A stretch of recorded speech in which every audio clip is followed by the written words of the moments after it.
What the Middle Ages really smelled like. Close your eyes. Let the world fall quiet, not empty, just still. Let the hum of electricity fade, and the faint buzz of modern things dim until even silence becomes a texture. Breathe in and out.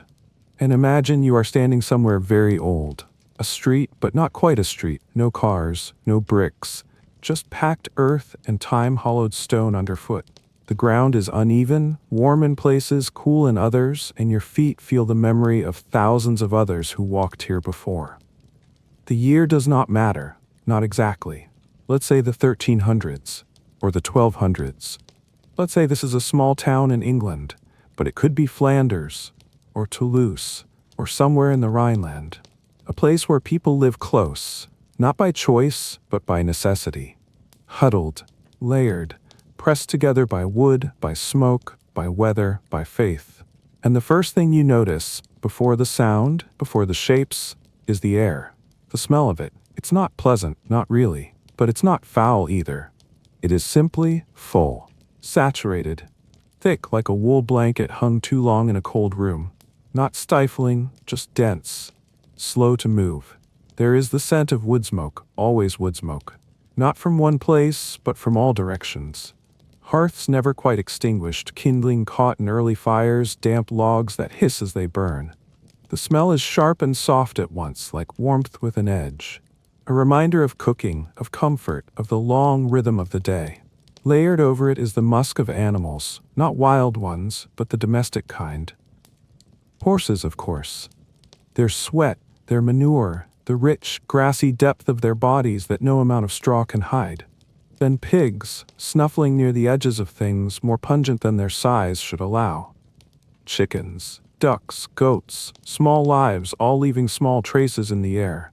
Their smells drift and mingle, never disappearing, just shifting with the wind. And then there is people, not just one or two, but the smell of a dozen bodies, or 100 or more. The aroma of unwashed skin, layered under wool and linen, marinated in effort and dust. Sweat that dried yesterday, sweat that never quite dries. There is no soap, not really. There is washing sometimes, but it does not erase the scent of a body. It only rearranges it. Clothes carry their own bouquet. Wool cloaks that haven't been fully dry since spring. Linen shirts worn until they remember your shape. The sourness of fabric soaked in rain, then worn again. There's a kind of intimacy to it. A closeness between body and cloth, between season and skin. These are smells that say, I was here, I am alive. And the streets, if they can be called that, bring another layer. There are no underground pipes, no hidden systems. Waste is poured where it must be, sometimes into ditches, sometimes out windows, sometimes nowhere at all. Rain helps, but not enough. You smell earth, yes, but earth mixed with urine, with manure, with the iron tang of blood from the butcher's block, or the coppery ghost of a chicken's neck, wrung an hour ago and forgotten. Mixed with that are stranger smells. A pot of cabbage boiled too long, bread baking somewhere far off, ale gone sour, fresh herbs, a hand clutching rosemary or a pouch of lavender hung near a door. These are bright notes, short-lived, often swallowed by the rest, but they are there. Little flashes of something green, something clean, something briefly sweet. It would be easy to call this disgusting, but that word would not exist. Not in this context, not in that way. No one flinched, no one wrinkled their nose, no one apologized for smelling like a body. Because everyone did. Children smelled of mud and breast milk, men of leather and labor. Women of smoke and fabric and old herbs. Old people carried the scent of slow time, dusted wood, dry skin, soft wool, and faded breath. And still, no one noticed. Not because they lacked noses, but because this was the language of place, of belonging. Smells were not separated from life, they were woven into it. The stink of a shoe left too close to the fire, the sweetness of beeswax from the church 2 doors down. The tang of vinegar spilled during market day. All of these belonged. All of these were home. When a stranger arrived, they didn't bring an accent. They brought a different scent. The traveler from Italy might carry olive oil and sun. The merchant from the east might trail resin and dust. The night might bring iron and horse and week-old blood. Each smell told a story, and each nose, though untrained, unspoiled by modern sterilization, understood it intuitively. And in this world of intimate air, there was no escape, and no need for one. Inside was not very different from outside. Houses were small, with walls that breathed. Thatched roofs absorbed and exhaled rain. The smoke of the hearth lingered in clothes, in straw beds, in the hair of the youngest child. The smells of yesterday's meal were always somewhere in the room. And sometimes so was the meal itself. Even churches, places of reverence, of ritual, were not antiseptic. They had their own scent language: cold stone, beeswax, burning incense, and the faint trace of old feet and tired breath. And in all this there was no disgust, only familiarity, only life. We think of smells now as things to control, to eliminate, to disguise. But in the Middle Ages, smell was not a problem to solve. It was a presence to live with, to know, to trust. A person's smell was not shameful, it was part of their being. A street scent was not a hazard, it was a map. And a town's air, dense, dark, woolly with years, was not an affront, it was a kind of comfort, even when it carried rot, especially then, for even rot had its place.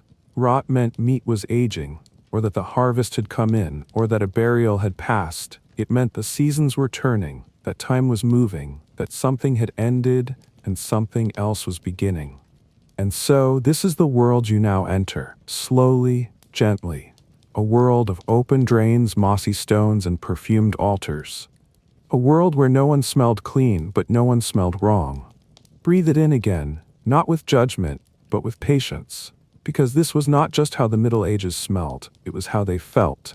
Heavy, earthy, human, and somehow soft.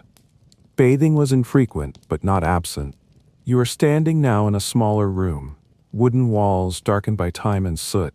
A narrow window lets in a ribbon of early morning light, pale and quiet.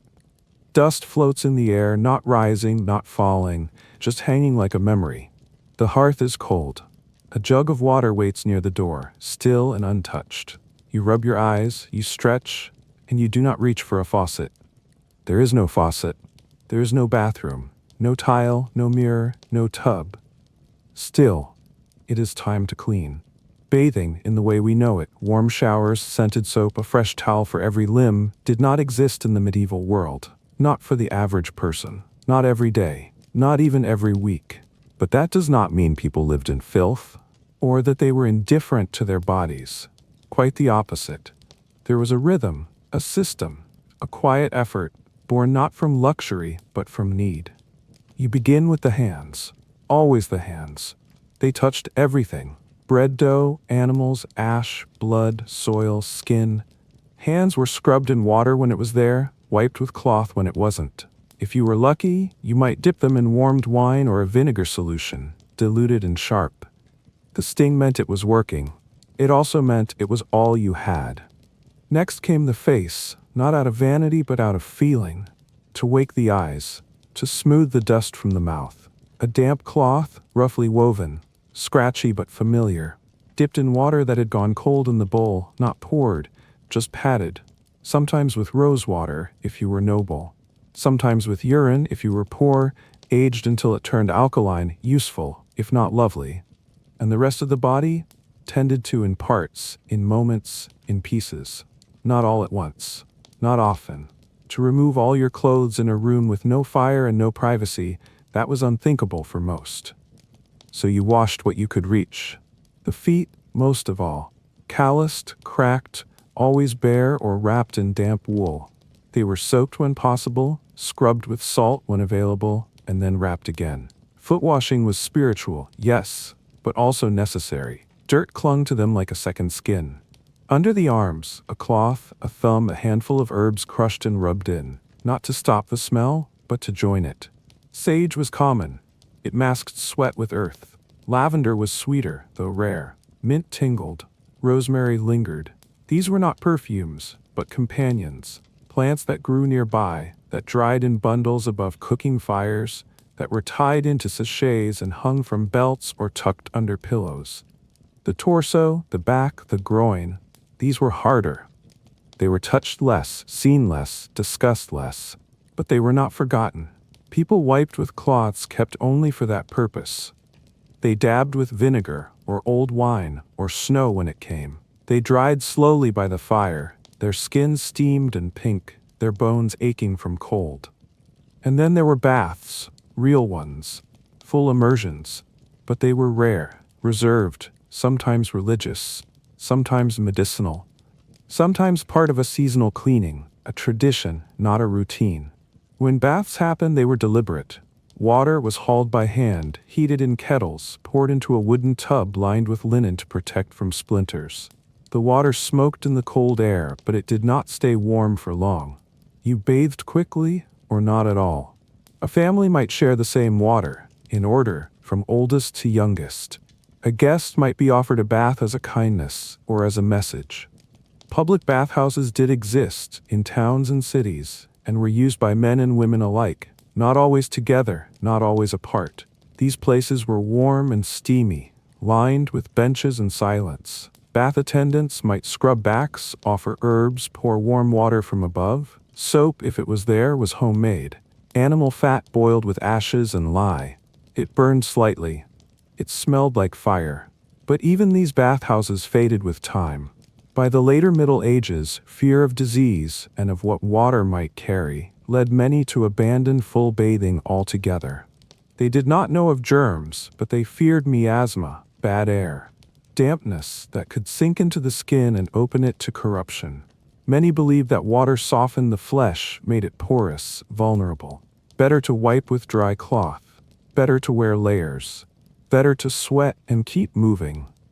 And so, people adapted. They changed their linens often, even if they could not wash their bodies. They brushed their hair and scraped their nails. They walked barefoot in grass when they could. They stood by the fire and lifted their shirts, just for a moment, to feel warmth on the skin. Some wore amulets filled with herbs to keep smells away. Some stuffed dried plants into their shoes. Some burned rosemary in their homes, not to cleanse the space, but to bless it. The line between cleaning and healing was faint. To wash was to protect, to warm, to calm. In monasteries, washing was ritualized. Hands before prayer, feet quiet basins, cold water, a cloth shared by many. In noble households, there were servants whose only job was to prepare water, carry towels, arrange herbs. But even in the finest homes, bathing was infrequent. Soap was scarce. Cleanliness was a slow patchwork thing, made of effort and time and a kind of quiet humility. And all this rubbing, patting, rinsing, drying, took place in still rooms or behind curtains or near fires when no one watched. It was not glamorous, not indulgent, it was practical. It was part of waking, part of sleeping, part of being alive in a world where water was heavy, scarce, and holy. To clean oneself in the Middle Ages was not about freshness. It was about balance, not about eliminating scent, but managing it. Not about removing dirt, but softening it.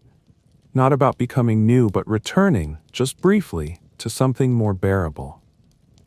You can picture it if you like.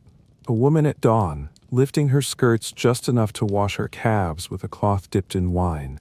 A farmer at dusk, sitting shirtless by the fire, scraping the day's grime from his feet with a blunt knife.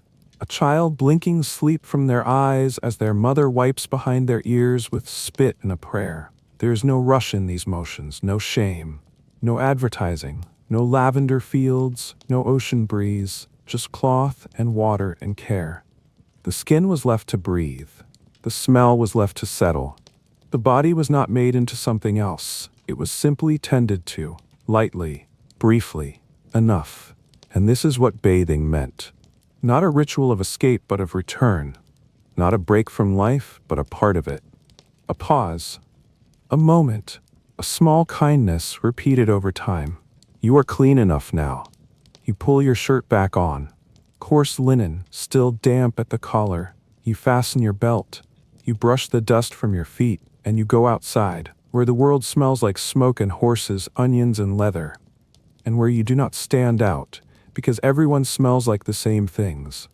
And no one smells like soap. What people used instead of soap. You are awake now, but barely. The kind of waking that moves like mist, slow, half-bodied, more of a feeling than a thought. A fire crackles low in the hearth. The scent of it has already woven itself into the walls. Outside, a gray morning unfolds, quiet and damp. You sit by a wooden basin, a cloth resting in your lap, and a bowl of something cooling beside you.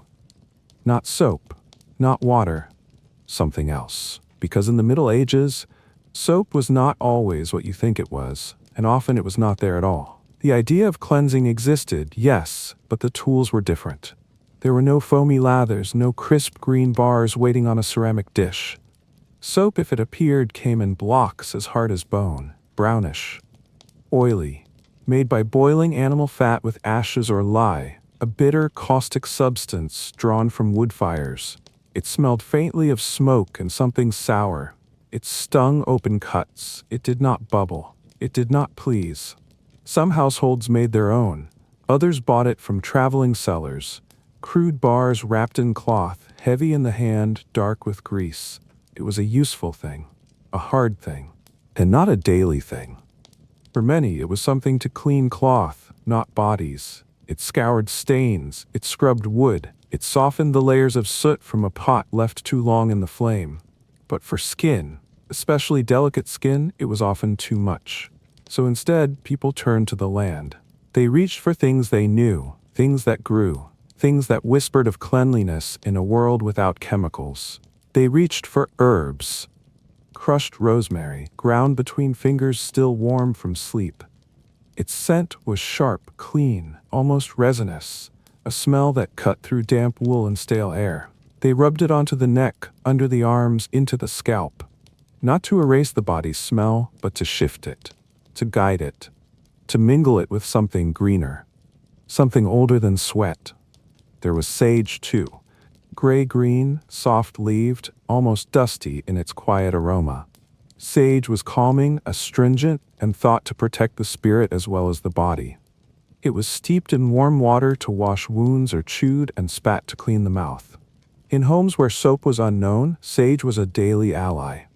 Thyme, wild and crawling along dry hillsides, was crushed into poultices or tied into little cloth bundles and soaked in water, then dabbed onto skin with a rough cloth. Its scent was faint, earthy, faintly medicinal, a smell of clean breath and herbal quiet.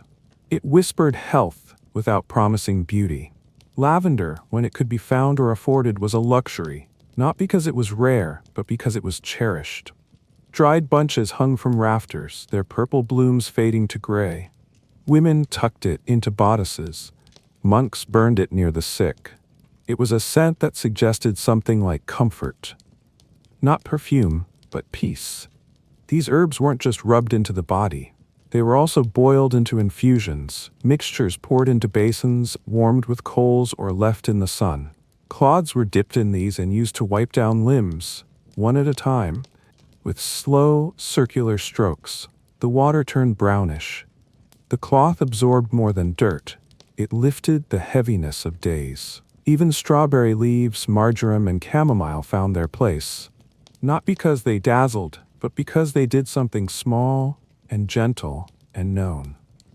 To use herbs was not a ritual of indulgence, but of habit, of necessity, of remembering the body without shame or urgency. It was not a cure, not a disguise. It was simply what you did, the way you stirred a pot or folded your cloak, one of the 1,000 small acts that shaped the quiet shape of living. And there were stranger things, too. Some scrubbed their skin with coarse salt, rough and biting, to lift dead cells. Some used oatmeal, ground roughly and made into a paste with water or milk, not to moisturize, but to soothe. Some, when desperate, used sand or ashes or rancid fat rubbed thin over the skin, then scraped off with a knife or the edge of a shell. And for those who had nothing or chose nothing, there was simply cloth and time. A square of linen, dipped in water, wrung dry, folded over the hand, and wiped across the brow, behind the ears, under the chin. Every day. Every other day. When the weather allowed. When the body asked. This was enough. Because clean did not mean unscented. It did not mean invisible. It meant tended. It meant known. It meant touched by care. The idea of a fragrant body was not to attract others, but to endure the world. A noble woman might carry a small pouch of herbs worn close to the skin, not to seem sweet, but to withstand the air of the street. A monk might rub rosemary onto his wrists before prayers, not to smell lovely, but to stay awake. A boy might carry a single leaf of mint in his palm during a long walk to market, just for the pleasure of bringing it to his nose when no one watched. This was not perfumery. This was living. Herbs were practical, intimate, and rooted in the land. They were picked by hand, hung to dry in kitchens, crushed with stone mortars that never left the hearth. They were steeped, spread, chewed, rubbed, and breathed. And this herb-based cleansing did more than mask smell. It created a scent that belonged, a scent that was yours, but also theirs, shared, expected, recognized. You did not smell like soap. You smelled like rosemary and wool and wood smoke. You smelled like the people around you. Not identical, but familiar. The smell of community, the smell of survival. To be clean was not to vanish. It was to be rejoined, to fold back into the rhythm of others, where nothing was sterile and everything had a place. There was a kind of beauty in this, though no one spoke of it. A woman rinsing her face in mint water. A boy scraping his knees and dabbing them with wine. A man rolling crushed sage between his fingers before pressing it into the crook of his arm. No perfumes, no glass bottles, just motion, habit. Scent, soft and honest. And now your cloth has dried. Your hands are clean enough. The rosemary has left a faint green on your fingertips. The room smells a little sharper, a little calmer. You pull on your cloak. The wool is still damp from last night's fog. You step outside and the wind picks up a thread of thyme from your collar. It mixes with the smell of dung and horses. And it does not clash, it belongs. The scent of clothes worn too long. You've dressed yourself now, not with freshness but with familiarity. The air outside is damp but calm. Your tunic clings slightly under the arms, not from moisture, but from long use. Your cloak is thick. Wool, dyed once with walnut husks or iron mordants, now faded into the color of shadow. Its weight feels right on your shoulders. Its scent, that's just you. Clothes in the Middle Ages were not temporary.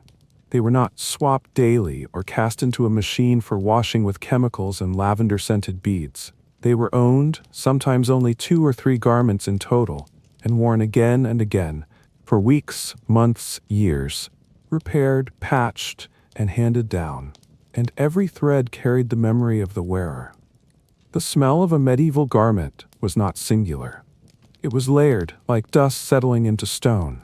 First, there was the base, the raw scent of the material itself. Wool, lanolin-rich and faintly animal, never completely loses the trace of the sheep that gave it. Even after spinning, washing, dyeing, and years of wear, wool smells alive, slightly oily, earthy, a little wet even when dry. Linen spun from flax was lighter, cool to the touch, easier against the skin, but it turned quickly. Damp linen soured, especially when worn close to the body beneath cloaks and tunics where air did not reach. And in summer, when the sweat was constant and the sun unforgiving, linen would cling and yellow and absorb everything. Not just scent, but time. There was leather, too. Belts, boots, jerkin linings. Leather held the memory of tallow and smoke, of whatever oil had been rubbed into it. If your boots had seen winter, they carried the smell of wet straw and foot rot and mud. And if they had not been fully dried, and they often hadn't, then mold would join the chorus. But clothes did not exist in isolation. They lived among people, and people lived among animals, wood smoke, fire, rain, wind, straw, and the ache of work. So your cloak, even if you hung it near the fire each night, carried not just your smell, but the smell of where you had been. If you walked through a market, the scent of old cheese and crushed garlic clung to the folds. If you leaned against a barn wall, the musk of manure rose up and curled inside your hood.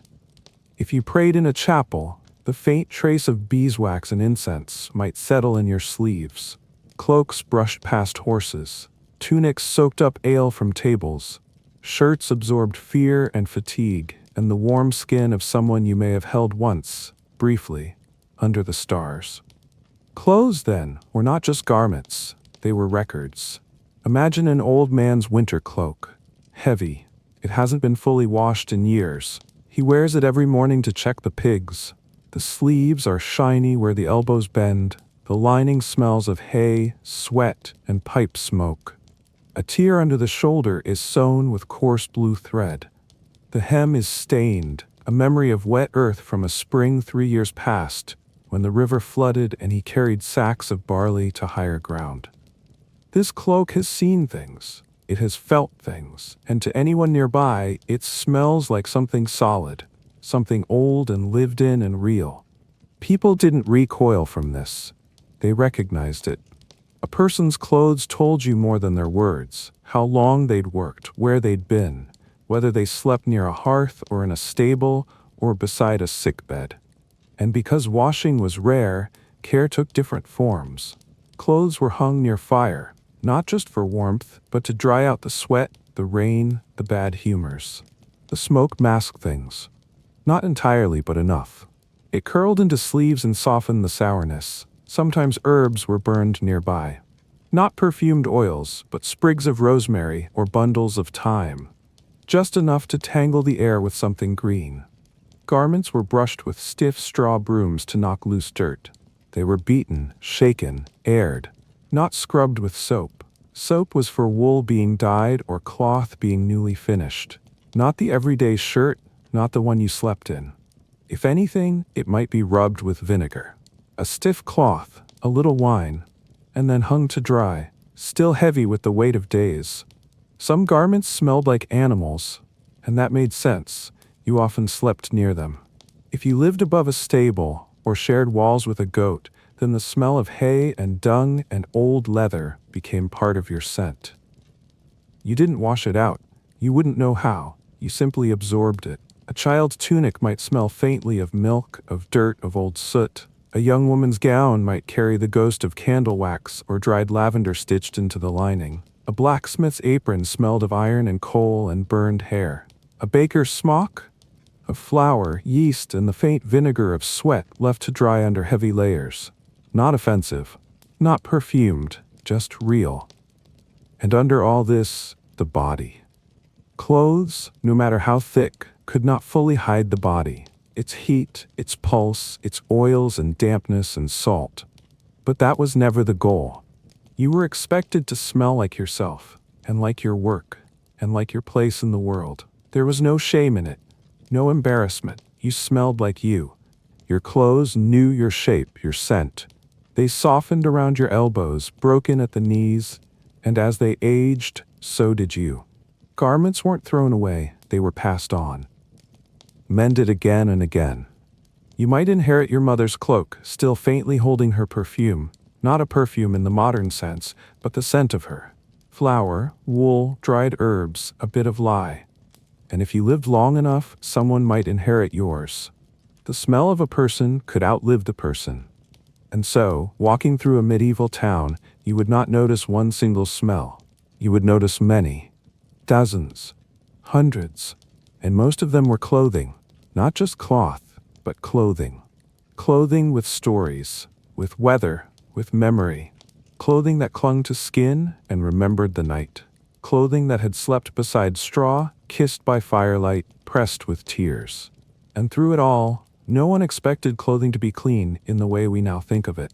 They expected it to be worn, known, and warmed by breath. The breath of the common people. You are close to someone now.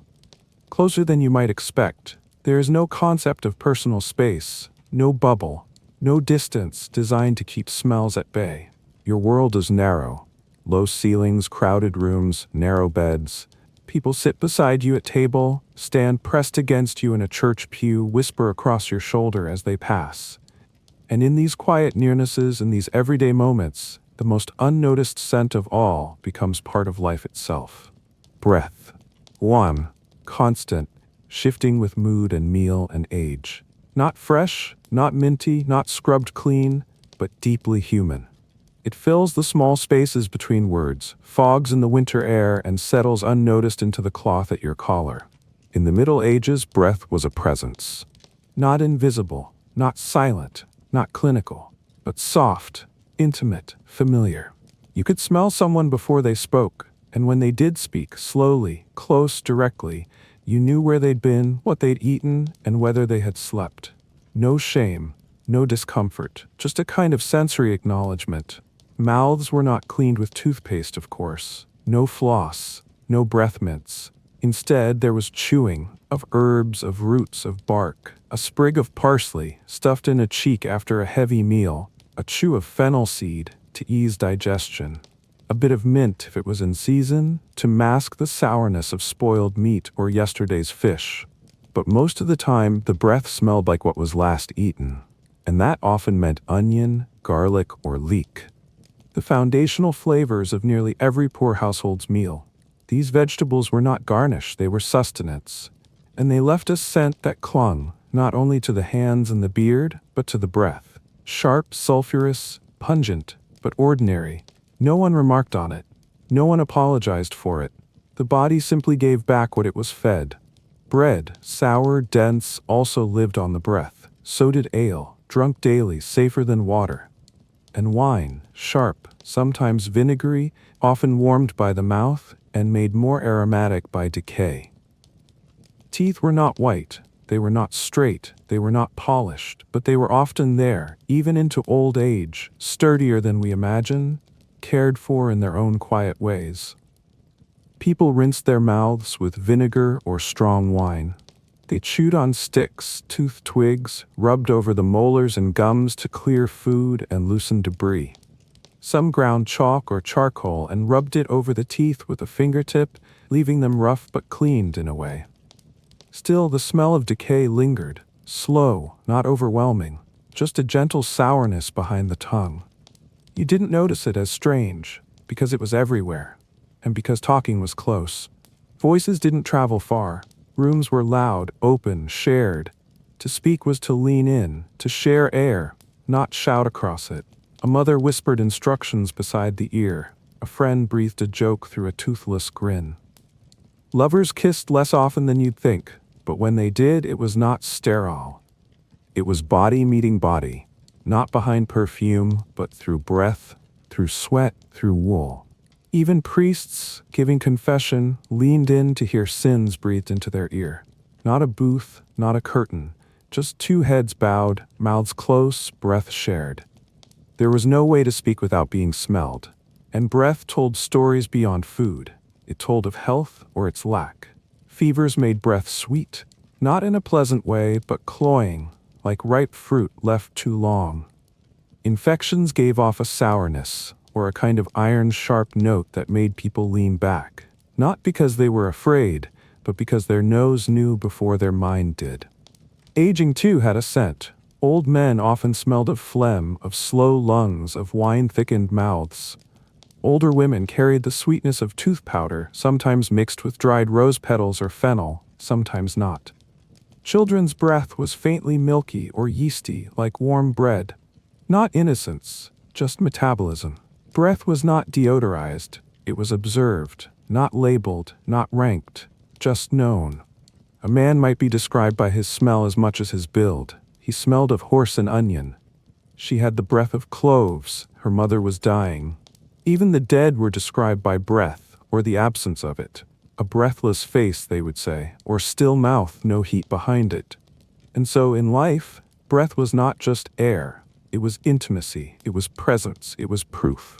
In churches, the smell of the body, including its breath, mixed with incense in the thickest of ways. Kneeling beside others, shoulder to shoulder, you could feel their warmth and smell their exhalation. Not unpleasant, not intrusive, just there. A fog of humanity under high stone arches.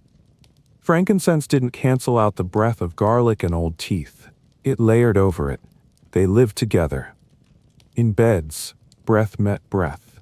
Not just between lovers, but between families. Children, parents, siblings, all sharing the same narrow mattress or straw tick, noses inches apart. One breathed in, the other out, sometimes in rhythm, sometimes not. A mother might sleep with her mouth half open, lips dry, a child curled against her chest, inhaling the scent of sour milk and roasted barley. And in sickness, caregivers learned to read breath like a letter, a cough that smelled metallic, a mouth that went suddenly dry, a scent that said something was coming and could not be stopped. And yet, people went on breathing. They did not flinch from it. They did not fear it. They listened to it. They allowed it to enter the room and stay. In winter, breath fogged the air. In summer, it warmed the breeze. It moved through markets, through barns, through open windows. It lived on pillows, in linens, in quiet conversations in the corner of a tavern. It belonged to everyone. It belonged to no one. And so when people met, they did not exchange pleasantries from a distance. They leaned in. They sniffed without knowing they were sniffing. And they remembered each other by scent as much as by name. The odor of the streets. The door creaks open. You step outside. There is no pavement beneath your feet. Only packed dirt, slick with last night's rain, and straw flattened into the earth by the weight of passing carts and hooves and time. The street is not wide. Buildings lean in above it, uneven, timbered, dark with smoke. Rooflines sag, gutters drip. The sky is low, and the air moves slowly, like warm breath held in the hollow of a hand. And then, the smell. It does not strike you. It surrounds you. It is not sharp or sudden or disgusting. It is simply everywhere. A quiet hum, woven into everything. Old and broad and full of memory. The street has a scent, not one but many, layered like sediment. Begin at your feet. There, in the shallow channel carved down the middle of the lane, water trickles, if it can be called water.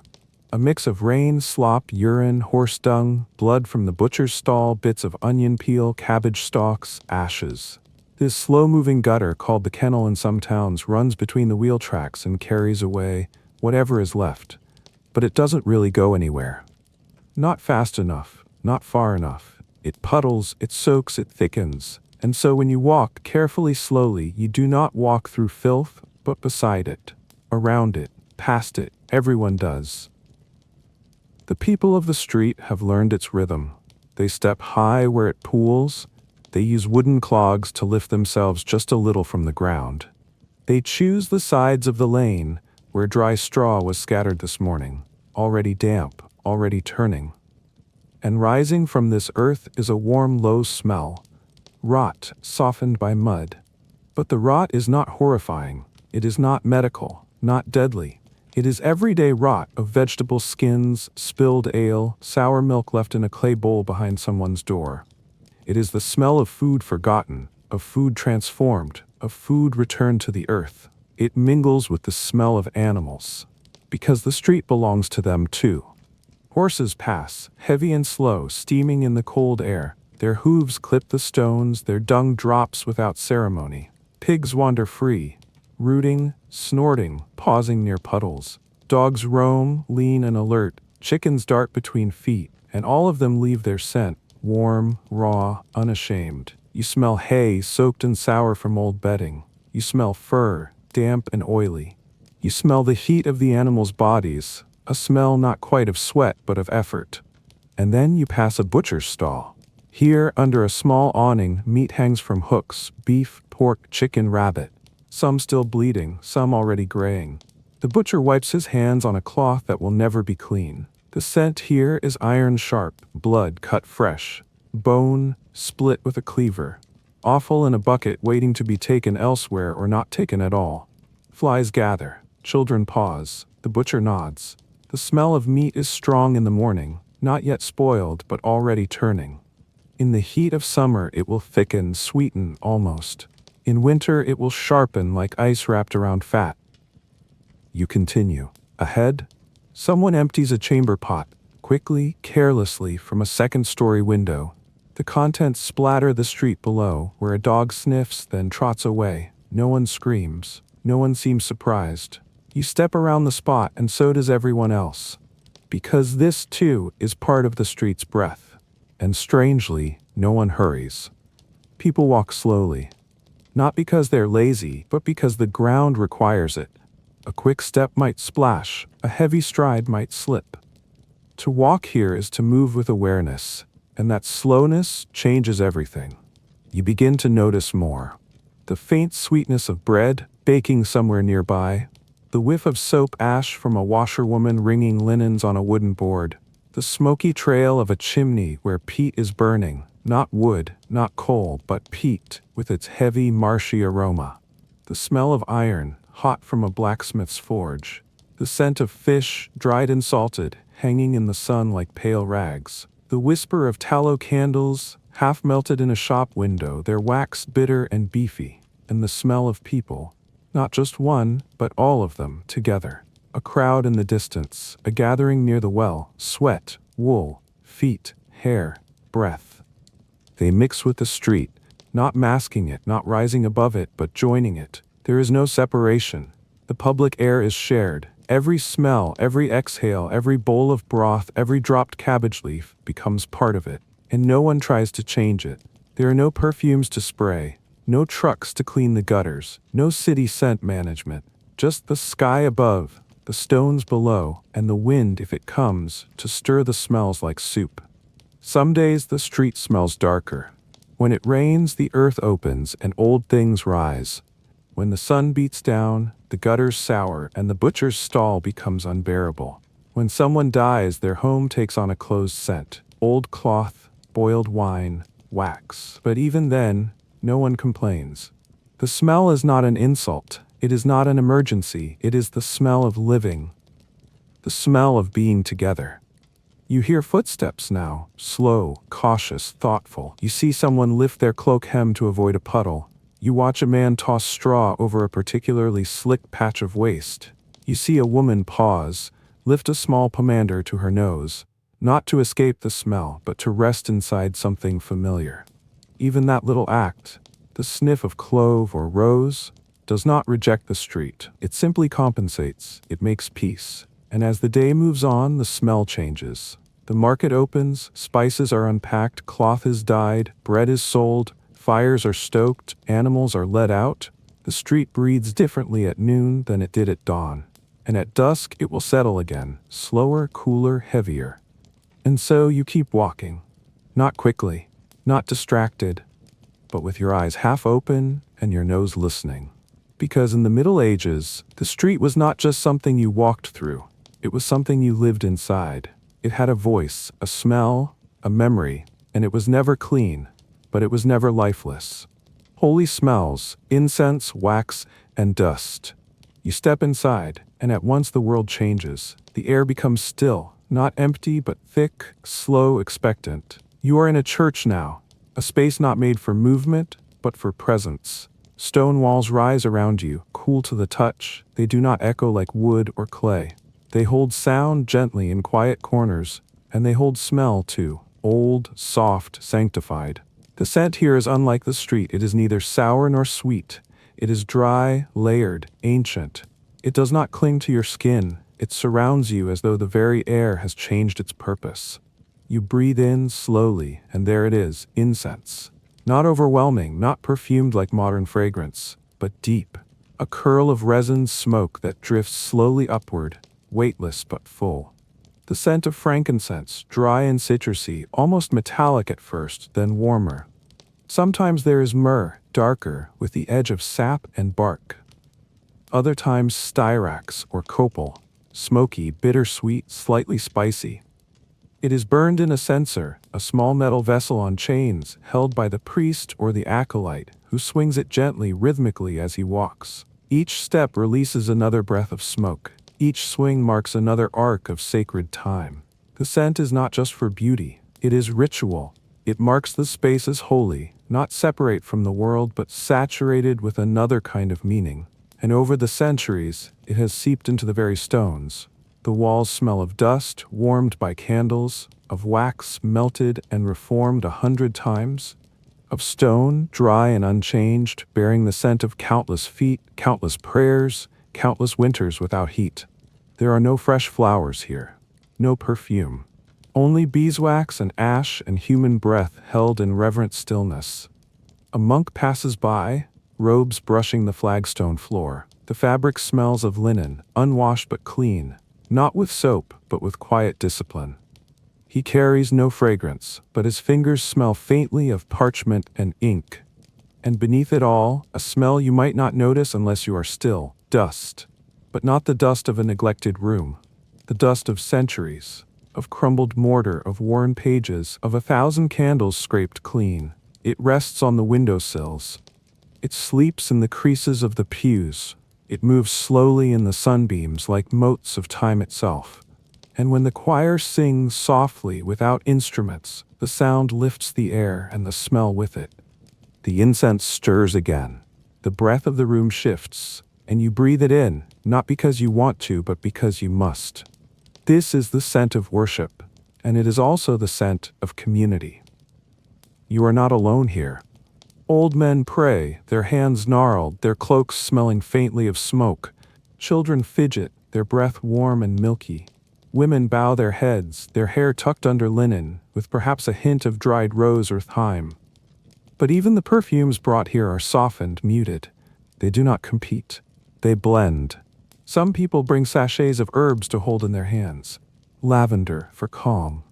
Rue for protection. A small piece of amber warmed in the palm. Others bring nothing, only their body, their breath, their voice, and all of them together create a different kind of air, not fresh, but full of reverence. You walk quietly through the nave, and each footstep lifts something, dust perhaps, or memory. The smell of the pews is different from the altar. Here, where people sit, the scent is of wood, worn smooth, darkened by time and hands and sweat. Here you smell wool left behind in the creases. Here you catch a faint trace of earth, from shoes, from cloaks, from the simple fact that people are made of it. But near the altar, the smell changes again. The air is thinner. There is more wax, more smoke. You see candles, tall, slow-burning beeswax. Not scented, not colored, just golden. The wax pools around their bases in thick folds, dripping slowly onto metal trays or flagstone. It smells faintly sweet, not like sugar, but like sun-warmed honey, aged and dark. And when many candles burn together, as on feast days, the smell becomes thicker, rich and heady, like time itself melting. The chalice and potten, metal, polished but not perfumed, carry the scent of old hands and perhaps a trace of wine. But even wine here smells different. It is sacred, softened by ritual, tasted rarely, poured sparingly. Its scent is not of indulgence but of stillness, and above it all, the stone ceiling breathes its own scent. Cold in winter, damp in spring, it holds the moisture of seasons past, and it lets the air rise slowly, as if to let the smoke of the incense reach heaven with its usual patience. You sit, and you notice that your own cloak now smells slightly different, not entirely changed, but touched. It carries the ghost of incense, the breath of wax, a trace of solemn dust, and when you leave, you carry those smells with you, out into the muddy streets, into the stables, into the marketplaces, not loudly, but faintly, enough that someone might say, "Ah, you've been to the church." And so in the Middle Ages, the holy did not live far away. It lived in the air. It scented your hair, your sleeves, your breath. It was not a place, it was a smell you remembered, even long after the service ended. Even in the silence of night, even in the last room before death, people would light a candle or crush a piece of incense or open an old missal, and that scent would return, slowly like a prayer, and so would peace. Death was always nearby. The church doors creak behind you. You step out into a gray light, softer now, as if the day has lowered its voice. The street is still there, damp, sluggish, humming faintly with rot and bread and breath. But your feet turn not toward the market or the well, not toward warmth or fire or food. They turn toward something quieter, something inevitable, something that no one in the Middle Ages ever had to search for. Death. It was always nearby. Not as a shadow in the corner or a secret waiting in silence, but as a neighbor, a presence, a scent. It met you in the alleys behind butcher stalls. It passed by you in the form of a cart rolling slowly down a rutted road, bearing a body under linen. It It slept in the corners of sick rooms. It whispered through graveyards, across plague pits, inside the wood of old coffins. And it had a smell. Not one but many. Start first in a churchyard. You walk slowly now. Your boots brush against crooked stones, grave markers, softened by time and moss. Some lean sideways, some are half swallowed by the earth, some bear names long faded. Here, beneath your feet, hundreds lie, decades of lives stacked and returning to the soil. And when the ground is turned for a new burial, or during building, or just because there is no more room, bones rise again. The scent here is not foul, but it is heavy. Earth freshly disturbed, wood soaked through, softened, broken open, and something else, not sweet, not sour, but mineral. The dry scent of old bone, pale and porous, kissed by roots and time. Sometimes there is a grave pit. When plague comes, as it often does, there is no space for individual rest. Bodies arrive by the cartload, no coffins, only linen, or sometimes less. The pit is dug deep, but never deep enough. And when the wind changes, when the pit stirs, when the cloth frays, the smell lifts. People do not gag, they do not cry out, they lower their heads, they mutter prayers. They pinch a pomander or a cloth to their nose, but they do not run, because it is not unexpected, it is part of the landscape. The smell of mass death is not sharp, it is thick. It coats the inside of the mouth, it rests behind the eyes, it makes the air move slower. And yet it was lived with. When someone died of plague or fever or old age or childbirth, they remained in the house for a time. Their body was washed, not with perfumed soap, but with warm water, linen, sometimes a few herbs, rosemary, lavender, or bay, not to mask the smell, but to honor it, to guide it towards stillness. A shroud was wrapped, wax might be burned, a coin for the eye, a cross at the chest, and in the still room, there would be the smell of cooling flesh, of breath no longer exhaled, of life paused. Candles burned, not to hide the smell, but to hold space for it. Beeswax, resin, smoke. Their scent blended gently with the slowly shifting body, until what had been someone began to return to the earth. The coffin, if there was one, was usually made of oak or pine, nailed by hand, carried by friends. It smelled of fresh sap, of old tools, of wood not yet dry, sometimes reused, sometimes left open. The coffin held the body and the smell for a time, but not forever. In towns and cities, death passed in and out like weather. A house might lose 3 people in a week, a village might lose 30 in a month. And the smell of illness lingered even after the last breath. Fever has a smell, warm, wet, faintly sweet. The scent of soaked linens, of shallow breathing, of skin that has stopped regulating itself. Infection has a smell, pungent, sharp, a little sour. The body tries to expel what it cannot heal, and it does so through scent. Wounds, pustules, abscesses, all of them speak through the nose before they scream through the eyes. Caregivers, mothers, monks, midwives, learned to smell without flinching. They recognized when the air shifted. They knew when a person was moving toward death by the smell of the skin, even before the heartbeat slowed. And yet there was no panic, only preparation.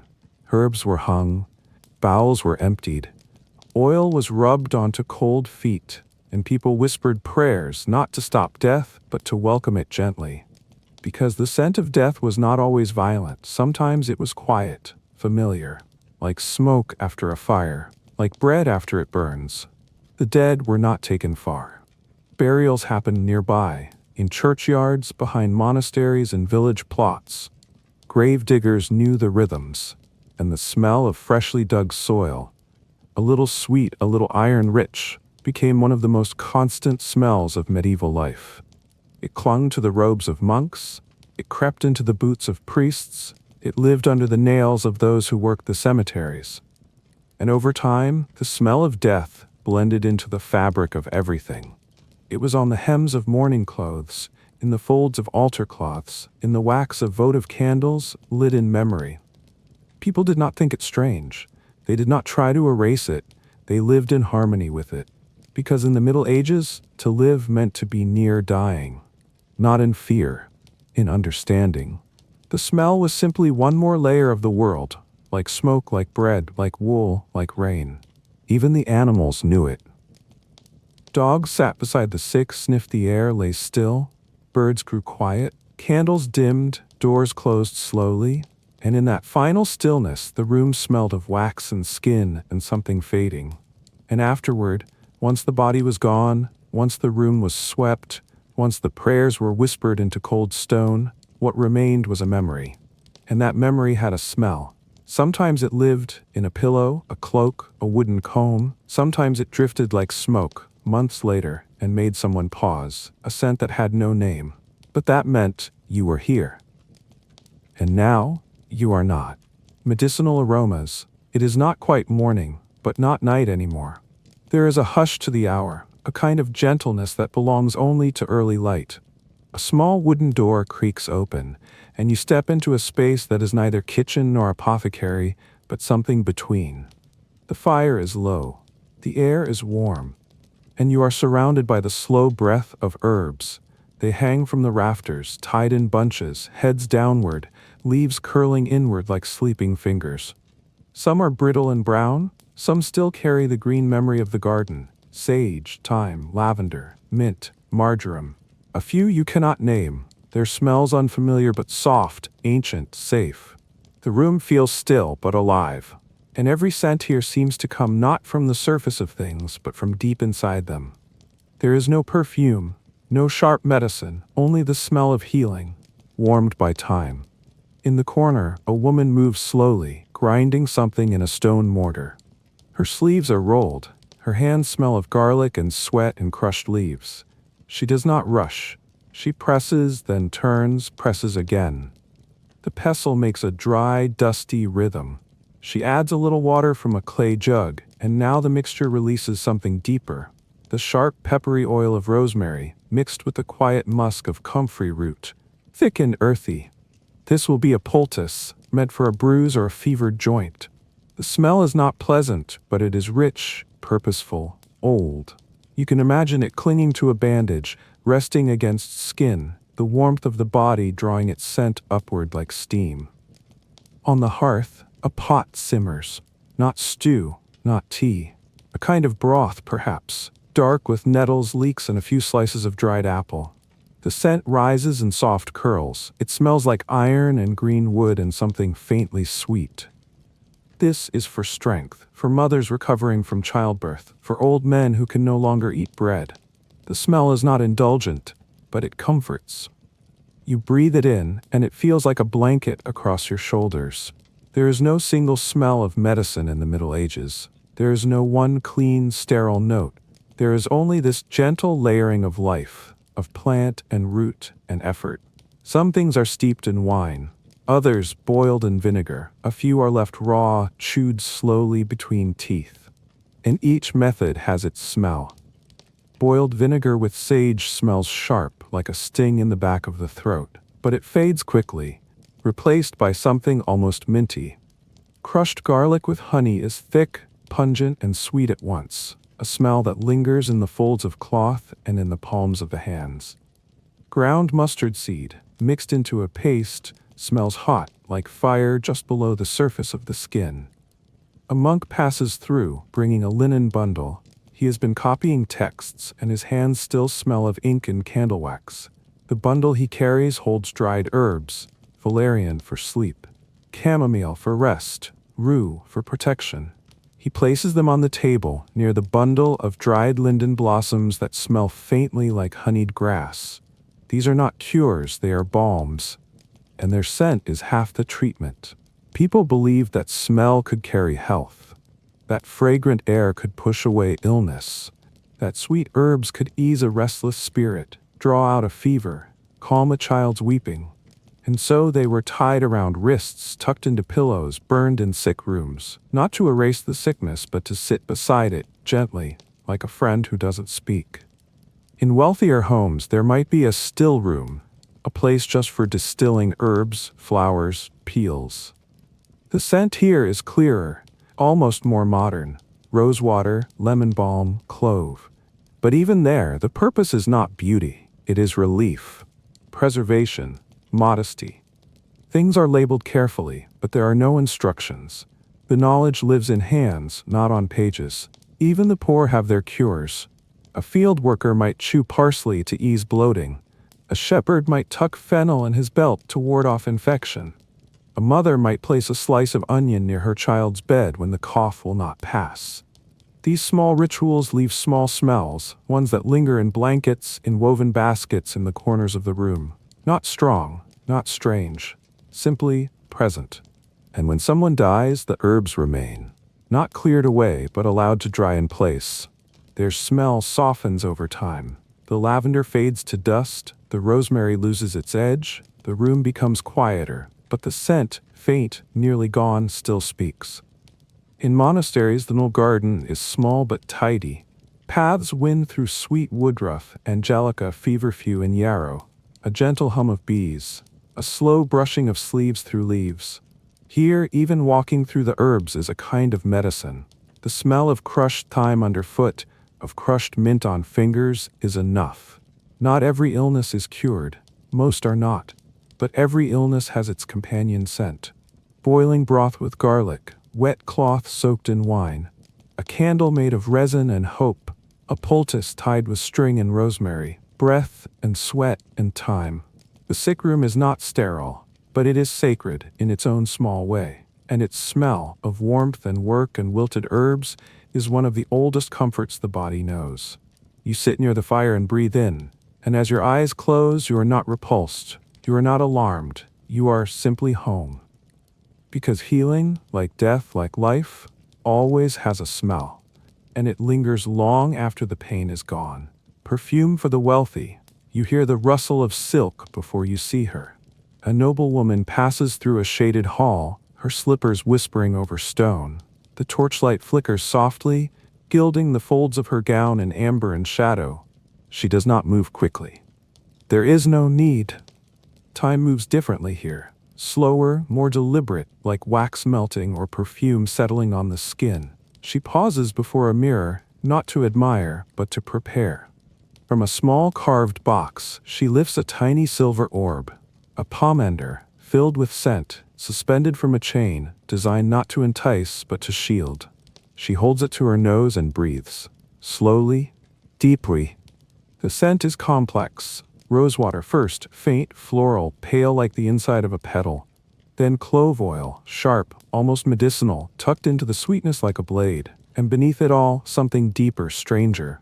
Ambergris with its soft ocean warmth like sunlight in old stone. This is not perfume for beauty, it is armor. Because the air is heavy, not in these halls which are swept and kept, but out there in the world beyond the walls. Where the poor sweat and the animals bleed, and the streets run thick with mud and dung and breath. And even here, in this place of tapestries and trained servants, the world's scent still creeps in. So she wears it, not as a luxury, but as a boundary. Perfume, in the Middle Ages, was not decoration, it was defense. For the wealthy, scent was the last thing added, after jewels, after laces, after veils and rings and brocade, and the first thing noticed, a ribbon scented with orris root, a glove dabbed with civet musk, a fan touched with orange blossom water. Some kept little bottles at their bedside. Some scattered petals in bath water warmed by fire. Some carried folded cloth steeped in spice oils, cinnamon, nutmeg, saffron, the smells of trade, of travel, of the East. These perfumes were not subtle. They were dense, complex, even strange. They were not meant to blend into the body, but to push back the body's reality. To layer over sweat, over wool, over illness.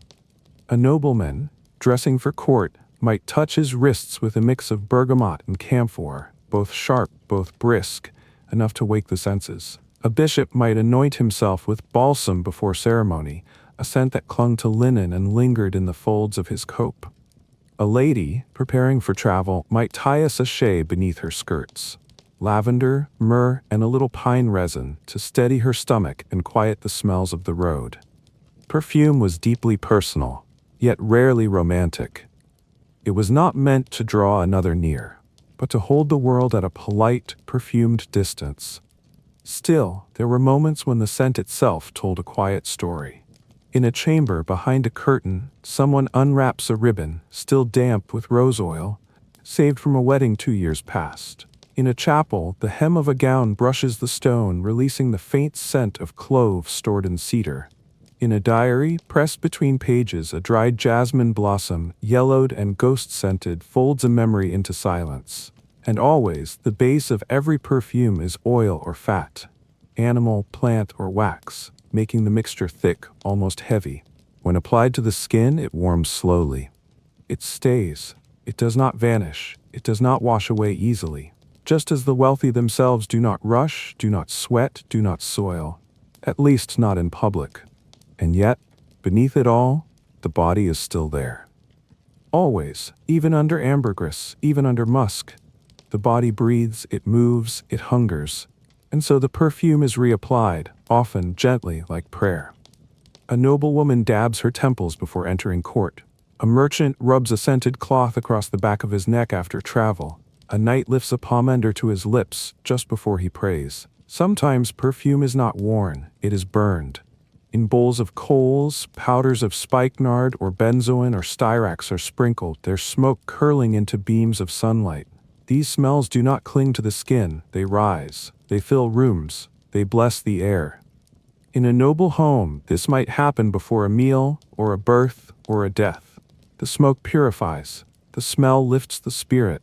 But perfume is not only for the living. In some noble funerals, a body might be anointed with oils, frankincense, cedar, hyssop, the coffin lined with dried rose petals, the air touched with a drop of civet, not to hide the scent of decay, but to honor it, to give it a companion on its journey.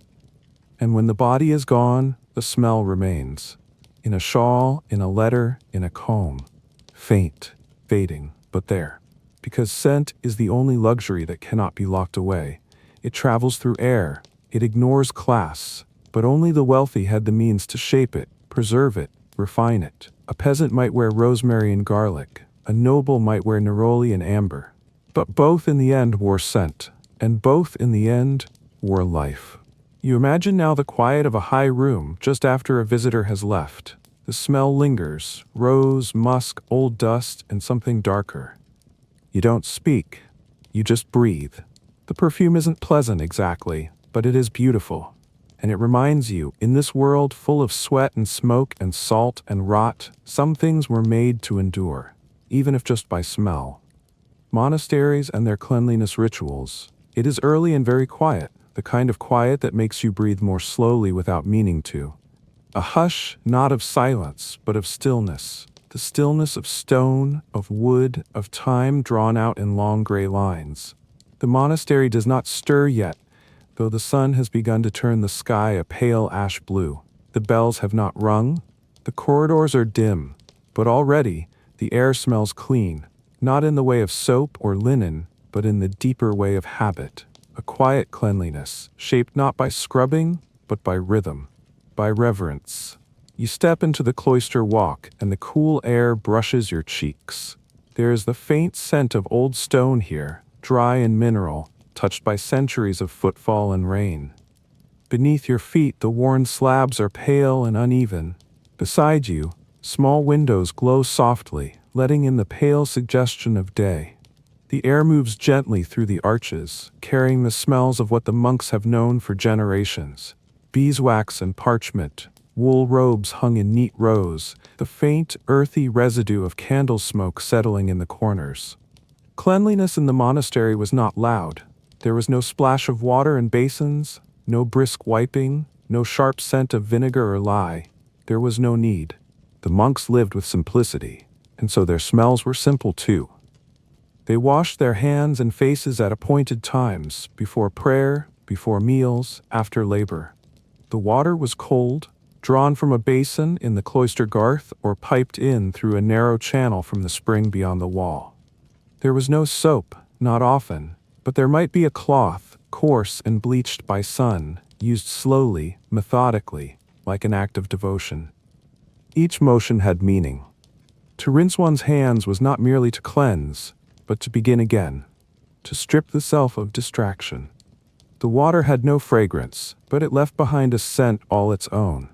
The bare chill of stone, The clean breath of linen, the quiet whisper of damp wool drying on a peg. It was the smell of humility, and it filled every corner of the monastery. Inside the scriptorium, where monks copied books by hand, the scent was different. Still clean, but dustier, softer, enclosed. The smell of parchment, stretched and scraped, hung in the still air like a dry sigh. Alongside it, the resin of ink, made from oak galls, soot, wine, and iron salts, left a dark, acidic note, not unpleasant, but faintly bitter. Candles burned low, made from tallow or beeswax, each with its own breath. The tallow earthy, oily, the beeswax sweeter, almost floral, like sunlit hay. The mixture settled over the desks, the vellum, the monks themselves, until all was wrapped in a warm, waxy hush. Even prayer had a scent. The chapel was not perfumed, not like a cathedral might be, but it held a distinct fragrance. The mingling of wood rubbed smooth by hands and knees, old hymnals bound in leather, and robes worn through season after season. When incense was used, and it was rare, it was sparse, almost cautious. A pinch of frankincense dropped into the censer for a feast day, or a sliver of myrrh placed reverently near the altar.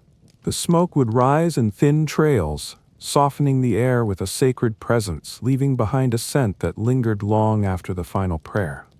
That smell, sharp, honeyed, faintly medicinal, marked the hours differently than any bell. But most of the time, it was the lack of scent that marked the monastery. No perfume, no stew boiling in the hearth, no dung from the street. The monks ate little. They labored with their hands. They slept in simple cells with rush-stuffed mattresses and woolen blankets, which carried only the quiet smell of dust and time. Their hair was tonsured, their garments coarse. They did not wear herbs or rub oils into their skin. They simply washed when the rule instructed, and allowed their bodies to exist as they were, tools for prayer, vessels for obedience. In the gardens the air was gentler. You could smell the tilled soil, rich and brown after rain. The herbs here were for medicine, not for scent, but they shared their fragrance anyway. Chamomile, when brushed, gave a soft apple sweetness. Thyme, low to the ground, gave up its peppery breath when stepped on. Sage, with its velvety leaves, carried a faint silver sharpness that lingered on the fingers. These smells were not gathered into sachets or perfumes. They simply drifted through the air, part of the monastery's rhythm, part of its pulse. And always there was wood. The smell of it ran through the place like a thread, in the floorboards, the benches, the carved choir stalls, the worn refectory tables. Some of it was new and pale, freshly sanded, smelling of sap and splinters. Some was centuries old, darkened with age, its scent almost leathery, deep and dry and quiet. When the sun warmed the beams, the smell rose slightly. A warm, woody breath that felt as close as prayer. Even illness was different here. When a monk fell ill, he was moved to the infirmary, a room near the edge of the monastery, set apart but not forgotten. Here the smells were softer still. Boiled barley, herbs steeped in wine, linen warmed by the hearth. There was no perfume to cover the scent of fever. Instead, the caregivers moved quietly, carrying the sense of humility, wool, oil, dried mint, and laying them gently beside the patient. They did not fight the smell of sickness. They simply witnessed it, tended to it, accepted it. In a monastery, scent was never indulgent. It was never chaste or layered. It was lived, breathed, accepted. It was the smell of a life pared down to its bones, to earth, water, ink, wood, fire, to washing, working, praying, sleeping. It was not sterile, it was not fragrant, it was something in between, something like memory. And so, when you walk the cloister now, long after the monks have passed, you still sense it. A faint note of beeswax in a shadowed alcove, the dry breath of old books in the library, the cool smell of stone in the early morning. None of it demands your attention. None of it shouts. It simply lingers, quiet as a chant, soft as the folds of a robe, warm as a hand dipped into a basin of water. This too was cleanliness. Not in the modern sense, but in the older, humbler way. A washing not of dirt but of pride. a scent not of flowers, but of devotion. You breathe in, and though there is almost nothing to smell, you are surrounded, held. The monastery asks nothing of you, only that you sit still and breathe. The market, a confusing blend. The street bends, and suddenly the air changes. It grows thicker, heavier, not unpleasant, but dense, alive. You've arrived at the edge of the market, and before your eyes adjust to the color and motion, your nose tells you exactly where you are. It is not one smell, it is many. They do not wait in line or ask permission. They arrive all at once, like footsteps on wet earth, overlapping, crowding, familiar. This is not a cathedral, or a cloister, or a noble court. This is the heart of the town, where things are bought, sold, touched, tasted, where scent has no hierarchy, no refinement, it simply is. The first smell is bread, not clean bread, not wrapped or sliced, but steaming, blunt, alive bread, torn from the oven, cracked open with hands. The crust still holds the char from last night's fire. Inside it is soft, yeasty, warm. The baker's stall smells of flour and ash, of damp cloths used to keep loaves from hardening too fast. His apron smells of sweat and smoke and salt. He brushes his arms and flour falls like dust caught in the light. He does not smell like a bakery. He is the bakery. Then comes cheese. It sits, heavy and sweating, on worn wooden boards. Some are hard with waxy rinds, sharp with age. Some are soft, oozing slightly at the edge, wrapped in leaves or cloth. The smell is earthy, tangy, almost sour. It mingles with the smell of hay and goat hair from the woman selling it. She speaks slowly, slicing wedges with a knife dulled by years. The cheese smells of grass and hands and time, of stables and patience. No one calls it unpleasant, it simply tells the truth. And then, as you pass a corner, the scent shifts. Meat, unbutchered, freshly killed, hung in the open air, not rotting, not yet, but beginning to change. Flies hover. Blood thickens in shallow bowls. The air here is darker, deeper. The smell of iron, of marrow, of bone, of something still halfway between life and food.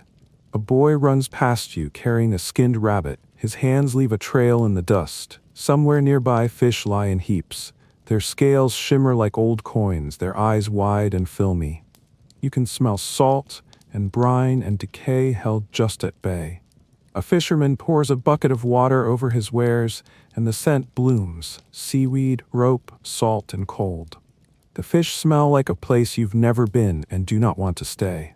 But not everything is animal. There is fruit too, though not much. A handful of apples, small and bruised. Some plums, dark-skinned and overripe. A single lemon, rare and precious, cut in half to show its gold. The fruit smells soft, sweet, fermenting. A fly lands on a fig, and no one shoos it away. Everything here is shared, between hands, between mouths, between flies. Near the fruit stand is a row of herbs, not perfumed herbs, but raw and real. Tied in bundles, dirt still clinging to their roots. Parsley, green and sharp. Garlic, pungent and oily. Mint, flattened underfoot. Their smells rise and fall with the breeze. They do not last long. They are not meant to. And beside them, spices. Some in small jars, some in folded cloth, some measured by pinches, licked from a fingertip. Cumin, dusty and warm, cinnamon, sweet and dry, clove, sharp as a nail. These are not local smells. They carry stories of ships and caravans, of trade routes and bribes, of silk and sweat and long hot journeys. But here, in this moment, they are just part of the air, unremarked, present. And as you move deeper, your senses begin to blur. What was once distinct becomes mixed. Meat and mint, bread and dung, cheese and sweat. The market does not separate its scents. It stacks them, layers them, lets them ferment. There is the scent of metal, too, from the blacksmith stall where iron tools clink and hiss. Hot iron has a smell, dry, dusty, like stone turned to breath. His leather apron steams as he works. His sweat smells of charcoal and fire. Sparks fly, and smoke joins the chorus in the air. A tanner walks past, smelling of urine and lime and wet hide. People part slightly as he passes, but no one protests. This is the cost of leather. Everyone knows. Children dart through it all, their skin sun-warmed, their hair full of wind and dust. They smell of bread crusts and dirt and milk long since dried. No one wipes their faces, no one scolds. They belong to the market, just as much as the barrels and baskets do. The ground beneath you is soft, not clean. Spilled wine, crushed berries, droppings from animals, scraps of cloth, bits of twine. It smells of everything. Trodden together, rained on, warmed again by sun. You look down and see a crushed plum, a chicken feather, a smear of something you do not name. You do not step around it, you simply keep walking. Above it all, the wind carries voices. Not shouts, not here, but low, steady speech. The sound of bartering, murmuring, explaining. These sounds have smells too. Breath, teeth, tongue, old onions. People speak close, faces near. Breath is shared like coin. No one comments on the air. No one pinches their nose. The market is not judged by its smell. It is known by it. Each stall has its story, each scent its memory. You do not need signs, you do not need names, you can smell where you are. And then, as you step back from the heart of it, the smells begin to fall away, one by one, gently. Bread becomes memory. Cheese fades to air. Smoke lingers longest. A final trace of cinnamon. A whisper of iron. You turn one last time, and behind you, the market continues, alive, steaming, unsorted. It does not change for you, it simply goes on. You walk home now slowly. Your clothes carry the story. A patch of flour on your sleeve, a whiff of garlic near your collar, a soft scent of hay in your hair. You do not wash it away, not yet, because this is what the town smells like. This is what life smells like. Messy, mingled, real, and tomorrow it will smell different. But just as full. How weather changed the air. It begins not with a breeze but with a weight. The way the air feels when a season turns. The way scent gathers before sound. In the Middle Ages, people did not track the changing seasons with thermometers or forecasts. They knew by the smell. Long before a leaf turned, or a frost appeared, or a sun grew weak in the sky, the air would shift its weight, and the nose would know. Spring arrived not brightly, but slowly, damply. The ground would soften first, loosening its hold on stones and bones and things buried long ago. A wetness would rise, not rain, but the smell of the soil remembering warmth. That particular scent of thawed rot and moss, of wet wood and worms, filled the lungs with something close to memory. People often mistook it for fresh air, but it was not clean. It was alive. Fermented, muddied, green. Straw on the floor of homes grew damp again, and with it the thick scent of mold, of bedding pulled apart by rats, of wool beginning to sour with body heat. But there were herbs, too, not yet blooming, but bruised underfoot, their oil rising with each step. Wild garlic, sharp and bright. Young nettle, green and biting. The air in spring was a wild blend of death receding and life beginning again. It was a musk that never made its way into perfume, but one that signaled survival. It smelled of mud and milk and wool hung too long in smoke. Summer was not fresh. It was thick. Smell did not float in summer. It sat, settled, grew. There was sweat, first and foremost. Bodies pressed together in crowded streets, in fields, in feasting halls. Linen stuck to skin, and the sweat of laborers baked into their shirts until even washing could not untangle it. Children ran barefoot through puddles that had not dried in weeks, and their feet brought the smell of the outside in. Damp earth, dung, and the sour sweetness of berries crushed too deep in the sun. In cities, the smell of waste thickened. Gutters steamed. Chamber pots spilled and dried, then spilled again. Summer air carried it all. Blood from the butcher's block, the oily scent of roasting meat, the metallic tang of tools left in the sun. Nothing stayed still. Spoiled food turned fast. Cloth mildewed. Even perfumes began to rot in their bottles. But not all of it was unpleasant. There were flowers, too. Blooming without restraint. Hyssop, meadowsweet, rose, clover. Their fragrance was full and indulgent, the air so saturated it sometimes made people dizzy. Bees, drawn to the same sweetness, wandered into homes and churches, and their wings brought the hum of summer along with the scent. Bread rose too fast in the heat. Cheese turned too sharp. And when a summer rain came, brief and heavy, it slapped the dust into the ground and brought steam up from the streets, a smell so thick you could nearly chew it. This was not the season of purity. It was the season of excess, of ripening and rotting held tightly together. Autumn came as a breath, a long, slow inhalation. It was not sudden, but deliberate. The sun slanted differently, and with it came the scent of change. Leaves do not smell when they fall. They smell when they begin to break, when their dampness seeps into the ground and the fungal world below stirs to meet it. Autumn in the medieval world smelled of smoke, first and always. Fires were lit earlier and burned longer. Woodpiles dried in corners. Ash drifted into clothing and hair, into cloisters and kitchens. It became part of people's skin. There was the smell of meat drying, salted and hung in rafters, and of fruits stewing, thick with honey or vinegar. Markets sold root vegetables caked in the dirt they'd grown in. Houses held warmth longer, and with it, the scent of bodies huddled close, of cloaks rarely washed, of shared breath in a shared space. There was something quieter about autumn's smell. Even the animals moved more slowly. Wool grew heavier.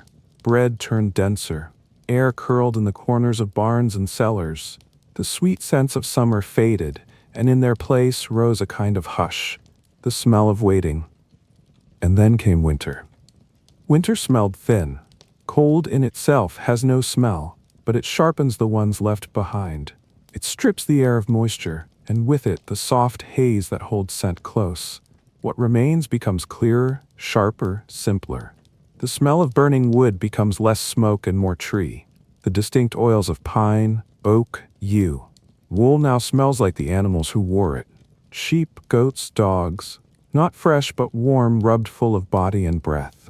There is the scent of dried herbs, pulled from their bundles and dropped into broth. The smell of meat boiled long and slow, clinging to the rafters. Windows rarely opened, so the inside smells grew layered, sour, fatty, dusty, comforting. Sweat, stale but quiet. Candles dripping tallow. The faint sting of vinegar on hands. And outside there was nothing but frost, a scentless white that wrapped fields and thatch and wood in silence. The air smelled still. Even footsteps lost their sound, cushioned by snow or mud. In towns, the smells grew closer, tighter. Less movement meant less change. The smell of one's home became the smell of the world.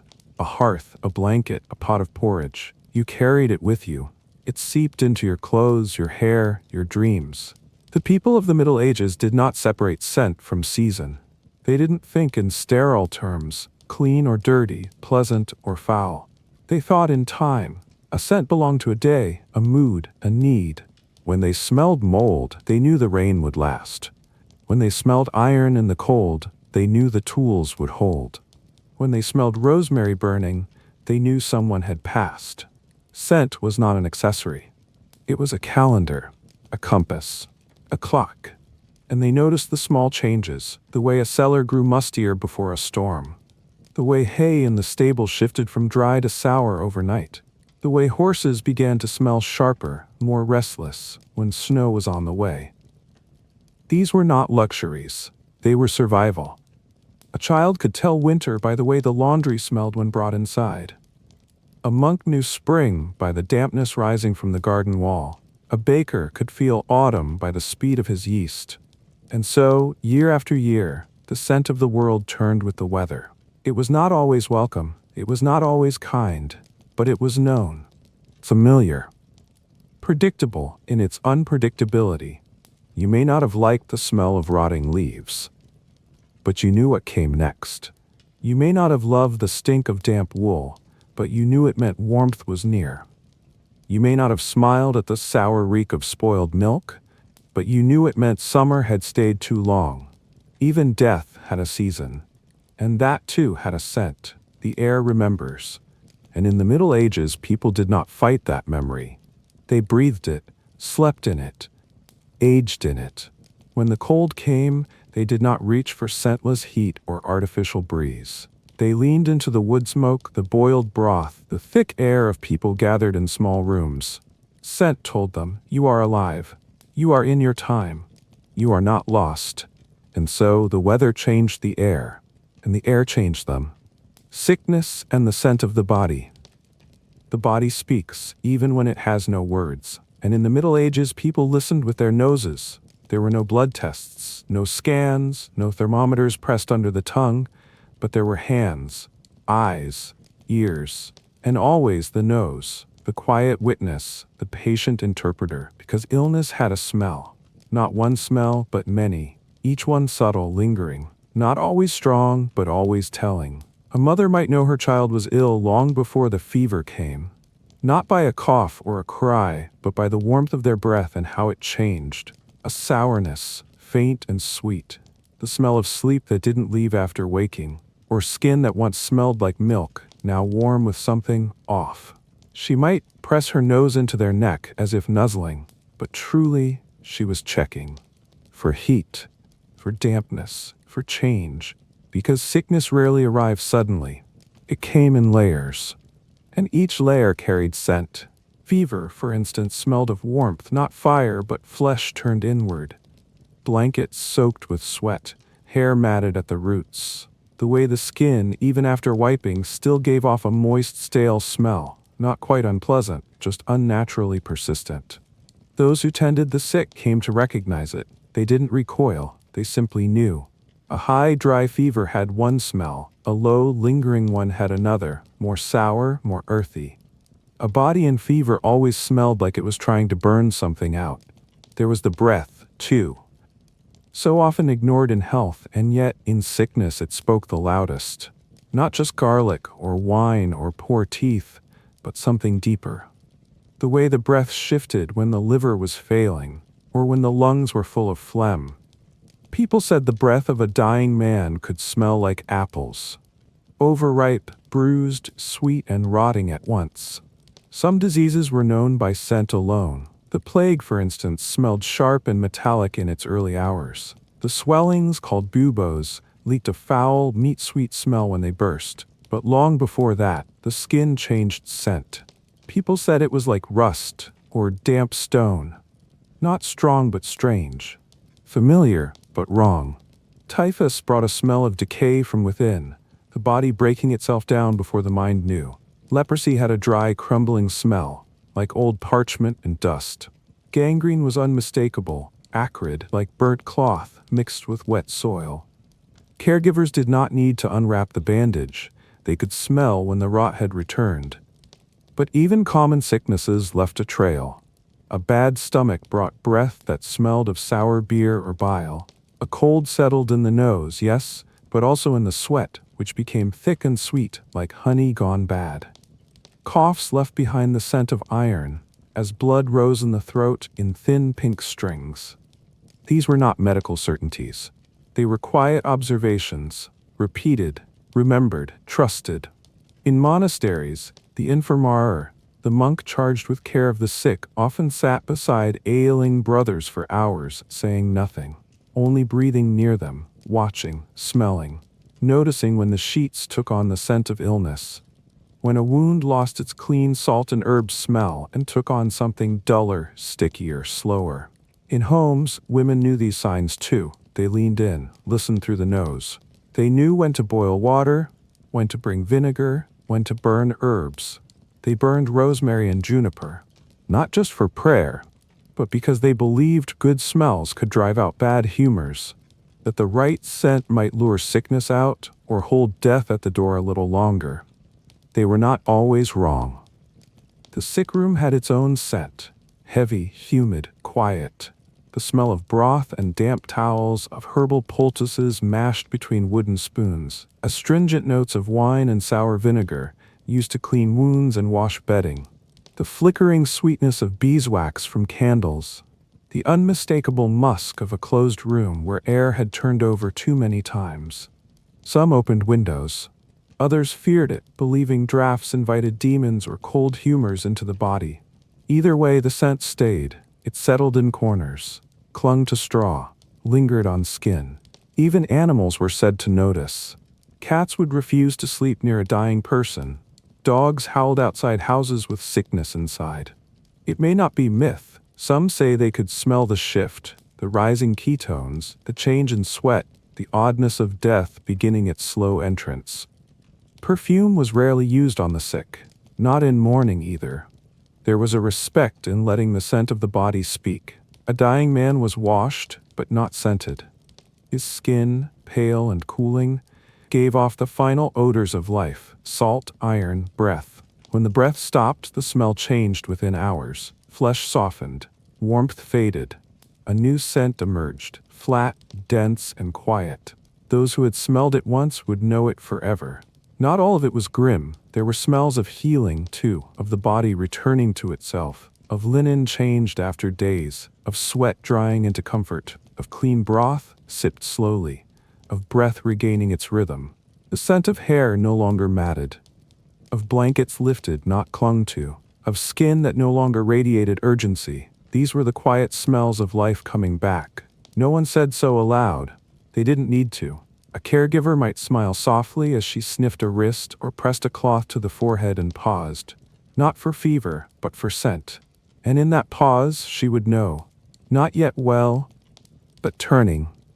There were no machines, no numbers, but the human nose, in all its subtlety, carried generations of wisdom. A midwife could tell a postpartum infection before the fever rose. A priest could smell when the dying needed last rites. A cook could smell when a child had lost their appetite, not because they said so, but because they no longer smelled of hunger. In the medieval world, sickness was not separate from life. It was part of it. And scent was the thread that ran through both. It did not always save, but it always told the truth. Why, nobody complained. They did not pinch their noses. They did not scowl in disgust as they walked down a narrow lane, past the butcher's bench, past the gutters and the dung, past the sweet rot of overripe apples tossed into the street. They did not speak of stench the way we do now, as insult, as discomfort, as intrusion. They breathed, and that was all. The people of the Middle Ages did not live apart from their smells. They lived inside them. Scent was not something to conquer. It was something to carry. Even in the wealthiest homes, stone walls, wide hearths, servants for washing, scent did not disappear. The perfumes of the rich were not used to eliminate odor, but to nestle within it. Rose oil, ambergris, clove, cinnamon, they weren't cleansing. They were protective. A buffer, a balm, carried in pomanders worn on chains, tucked into sleeves, dabbed at the corners of the mouth before stepping into the world. A kind of personal shield, not from disgust but from overwhelm, because the world was fragrant, because it pressed close. Why didn't they complain? Perhaps because they never knew a world without it. No sterile soaps, no bleached air, no citrus cleaner on cool tile, no hospital scrub scent. They lived in a world where animals lived among them. Goats in the courtyard, hens beneath the table, horses stabled just beyond the wall. Where the fire was fueled with dung if wood was scarce. Where fish was gutted in open markets. Where clothes were dried above the fire and came down smelling of soot and skin. Where children were born onto straw and baptized in water that had already been used twice that day. There was no fresh, only what was real. They didn't complain because they didn't divide the world into clean and unclean as we do, not in smell. Cleanliness was a state of the soul, not of skin. It meant modesty, humility, godliness. You could be covered in sweat and still be clean. You could smell of cow dung and still be holy. Besides, they did what they could. They hung herbs. They swept floors. They washed hands before meals. They chewed mint leaves and fennel seeds to sweeten their mouths. They burned incense to sweeten the soul. They rinsed their faces in rosewater when they could. Not to escape scent, but to live with it more gently. Even the poor, perhaps especially the poor, understood this balance. They did not have the luxury of distance. Their homes were one room. Their livestock slept beside them. Their bedding was straw. Their waste went into the street. But still, they found their rhythms, scraping sweat from the skin with a dull knife, rubbing rosemary onto their wrists, changing linen when they could. washing their hair with rainwater and crushed leaves. Scent wasn't something to fear, it was something to tend. They didn't expect the world to smell good, they expected it to smell alive, and scent to them was often reassuring. The sourness of milk told them it had turned.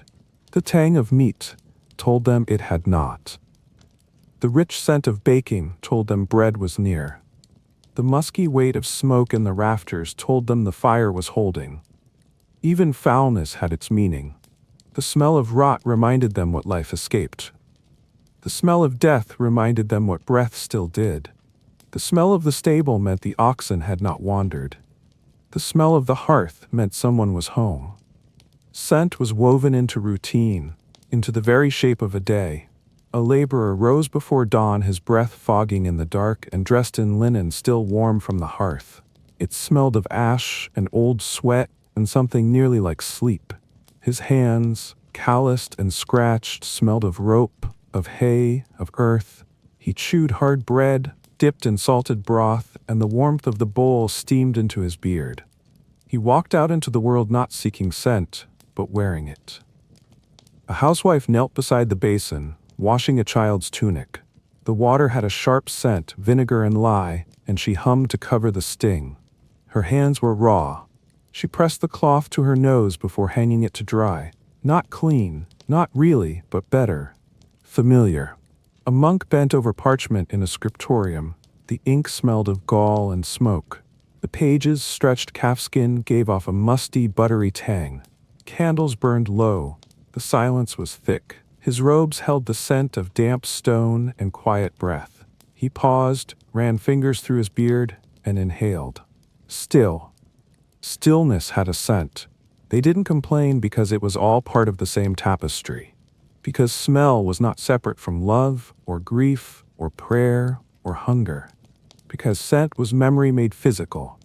A daughter might remember her mother not by voice, but by the way her clothes smelled of thyme. A man might know his brother had come in from the field before he saw him, by the smell of the wind in his hair. A widow might keep a scrap of cloth beneath her pillow simply because it still held a scent. It did not matter what kind, only that it was his. And when something was truly foul, the kind of smell that brought death close, even then, they did not rage. They turned to herbs, to vinegar, to incense. They burned things. They prayed. They tied scent to the divine, believing that a holy fragrance could ward off what was dark and unseen. The plague doctors wore beaked masks filled with flowers, yes, but the people did too. They carried posies. They burned sage. They whispered into the air as if it could be reasoned with. They didn't complain. They coped. They accepted. Because scent, in the end, meant presence. The smell of a loved one beside you. The scent of food, even when meager. The smell of rain on the way. The scent of a candle lit in the dark. You didn't need to like it. You just needed to know it. To recognize it. To let it in. Even now, if you close your eyes and imagine not a picture but a scent, what do you remember? Not images, not facts, but the smell of your grandmother's kitchen, the cologne your father wore, the soap your mother used, the bookstore in winter, the coat you wore when you were young and always wet with snow. These are not clean or dirty. These are real. They are yours.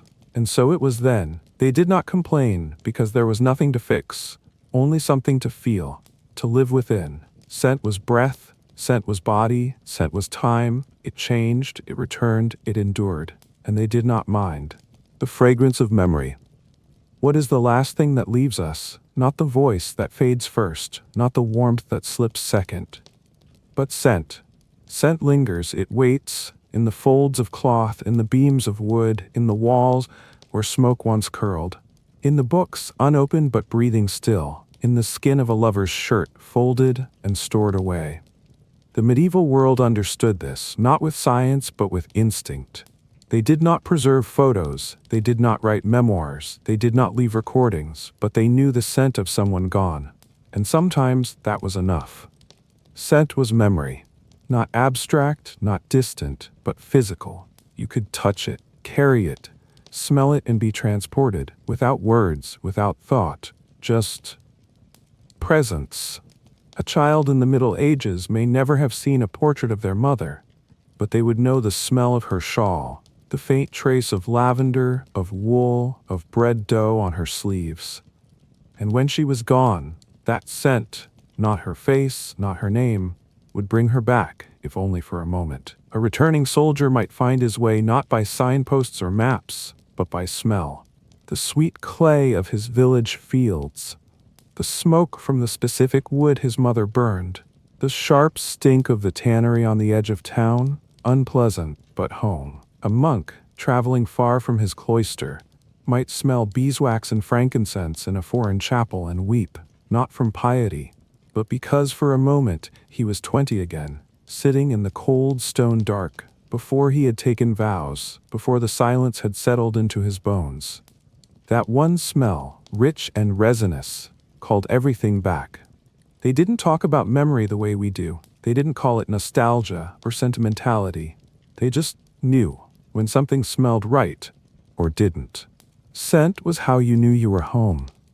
It was in the bread baking before dawn, in the hay scattered on the floor, in the candle smoke rising after vespers, in the musty tang of the cellar, in the old dog at your feet, his breath full of years, in your own skin, warm and worn, carrying the stories of your labor. Home was not a place, it was an atmosphere.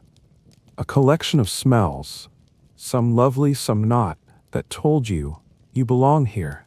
And the body remembered. Even when the mind grew old, when names slipped away and dates blurred, the body would still respond to scent. A woman with dimmed eyes might smile when her daughter burned rosemary. An old man might sigh deeply when someone brought in a slice of warm bread and its scent curled into the corners of the room.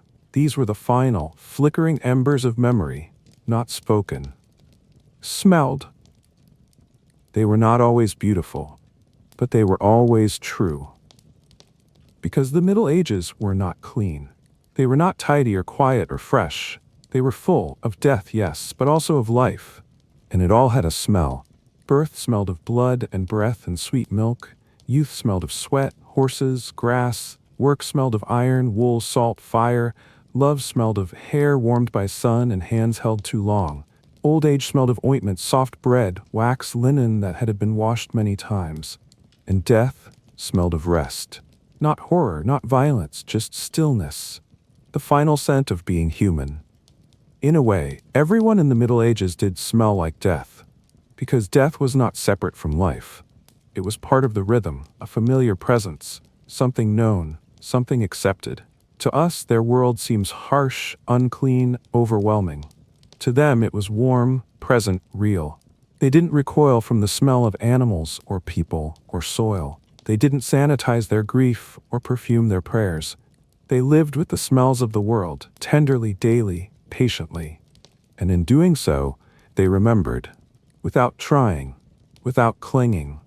Their memories lived in the cracks of floorboards, in the folds of robes, in the corners of kitchens, in the wax of old candles, in the herb bundles hung from rafters, in the books closed centuries ago, but still carrying the faint scent of the monk who wrote them. There is comfort in this, knowing that even as time passed, as roofs fell and names faded, the scent of that world lingered a little longer, not forever, but long enough for a boy to remember his father's cloak, long enough for a widow to recognize the scent of home when she returned, long enough for a monk to breathe deeply before writing the next word. We may not smell it anymore, but we can imagine it. The dust, the fire, the hay, the wool, the bread, the oil, the people, the prayers, the silence. And perhaps that is enough. To know that a world existed, rich, reeking, remembered, where scent was everything. And to know that in their own strange way they loved it, not because it was pleasant, but because it was theirs. Sleep well. And remember, to them it wasn't gross. It was simply the world.